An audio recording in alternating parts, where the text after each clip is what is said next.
রাতে খালি গায়ে ঘুমালে দুইটি বিপদ আপনার জীবনে চলে আসে। অবশ্যই আপনি দুইটি বিপদের ভিতরে পড়ে যাবেন। আমরা অনেকেই আছি রাতের বেলা যখন গরম বেশি লাগে তখন আমরা খালি গায়ে ঘুমাই। নবীজি সাল্লাল্লাহু আলাইহি সাল্লাম কখনো খালি গায়ে ঘুমাতেন না।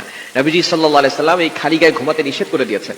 আমাদের নবী তার উম্মতের জন্য A to Z যা কিছু লাগবে সব শিক্ষা দিয়ে গেছেন। সালমান ফারসি রাদিয়াল্লাহু তাআলা আনহু বলেন, আমাদের নবী আমাদেরকে একেবারে বাবা যেভাবে সন্তানদেরকে শিক্ষা দেয় এভাবে আমাদেরকে শিক্ষা দিয়েছেন। আপনি কিভাবে টয়লেটের ভিতরে ঢুকে পরিষ্কার পরিচ্ছন্নতা অর্জন করবেন সেটাও নবীজি সাল্লাল্লাহু আলাইহি সাল্লাম শিক্ষা দিয়েছেন, এবং আপনি কাবা ঘরের ভিতরে কিভাবে নামাজ পড়বেন সেটাও নবীজি শিক্ষা দিয়েছেন। সুতরাং আমাদের নবী হচ্ছেন আমাদের রূহানী পিতা।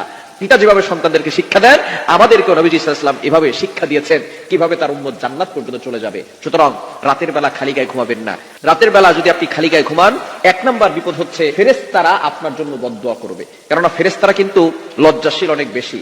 ফেরেশতারা আপনার পাশে কিন্তু সব সময় থাকে। প্রতিনিয়ত 20 জন ফেরেশতা আমাদেরকে প্রটেক্ট করছে, হেফাজত করছে প্রতিনিয়ত। লাহু মুআক্কিবাতুম মিন বাইনি ইয়াদাইহি ওয়া মিন খালফিহি ইয়াহফাযুনাহু মিন আমরিল্লাহ।